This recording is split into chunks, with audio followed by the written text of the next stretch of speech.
this was research done on 60 participants, and they did have a control group.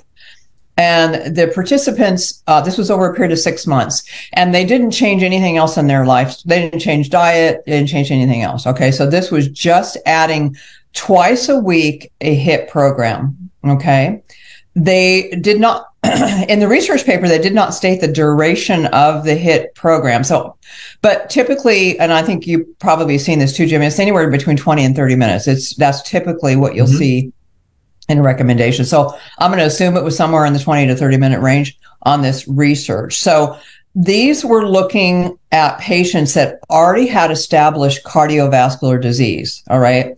So they had some plaque buildup in their arteries. So these were people who already had some obviously heading in the wrong direction coronary wise.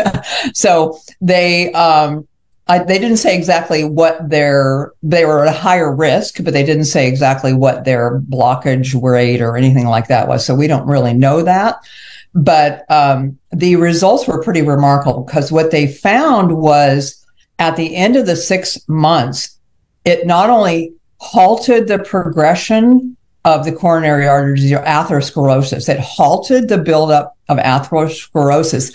And it even reversed it in some of the participants.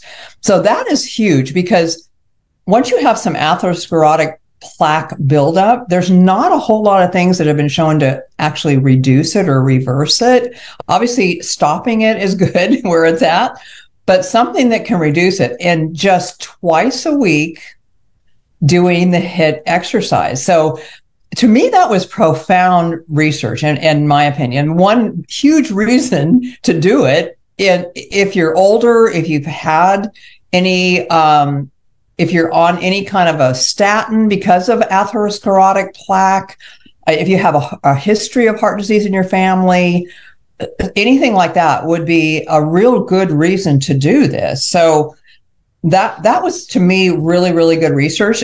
I want to share some of the other benefits, though, right? Because let's say you're saying, well, I'm not older. I'm in my 40s or something, or maybe like you, Jimmy, you're not, in that risk range of 60, 70 as much, but you never know what's going on in there, right? Yeah. I always say the absence of a symptom is not the presence of health. Yeah. Because the first sign of heart disease oftentimes is a heart attack.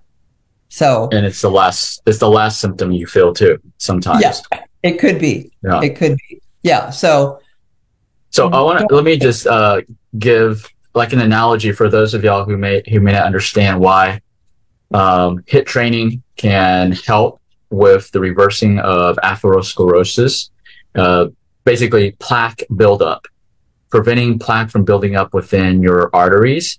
Just imagine, for those of y'all who love gardening, right?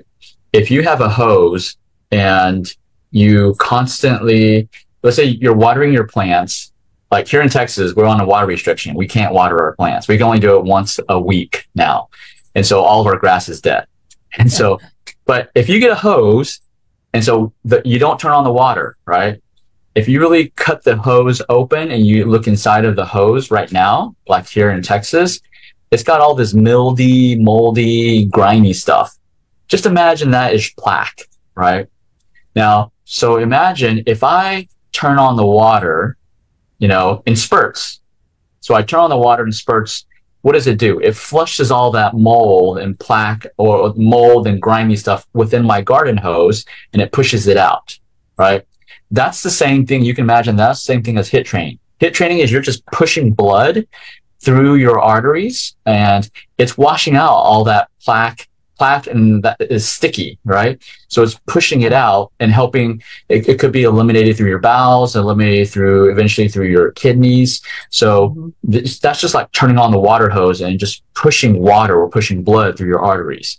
So just think about it, right? If you have constant blood circulation in your arteries, are you going to, accumulate plaque? The chances are it decreases. Yeah, that's a great analogy.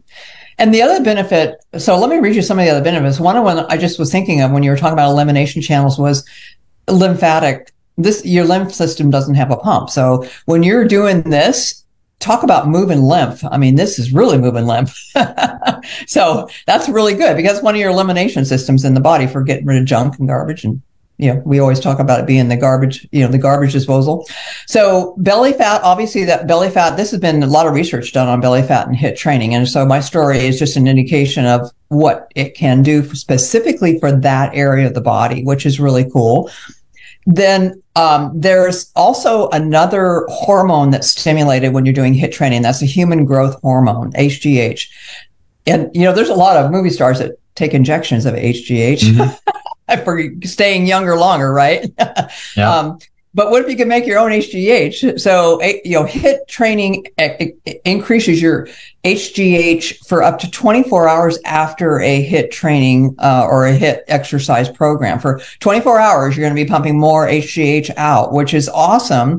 So one of the benefits to HGH on the heart disease side is it helps elevate HDL, your good cholesterol, and it helps lower LDL. So again, this may be part of that whole picture of the cardiovascular disease picture of higher HDL grabs a hold of and moves out of the body into the liver and gets it out of the body, plaque, right? And high LDL moves LDL out of the body that is not needed anymore or is not needed in any parts of the body. So that is a huge benefit to HIIT training in cardiovascular disease and anti-aging, and also in burning calories, because you can burn in a 24-hour period after HIIT, you're burning more calories than you did before you did it. So like this morning was my HIIT morning. So I'm going to burn more calories. And I actually do notice that I'm a little more hungry on the days that I do this. Like I had a big protein shake this morning and stuff, but I'll probably be hungry a little earlier and I'll be a little more hungry at lunch.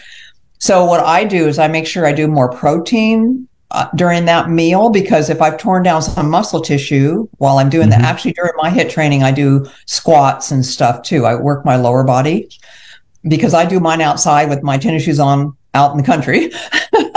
But because I'm working big muscle groups like my quadriceps, I'm burning more calories. So I am definitely eating more, but when I eat more, it's going to be a little bit more protein because I want to rebuild that muscle tissue that I might have torn down during my exercise. So lots of benefits here on HIIT training.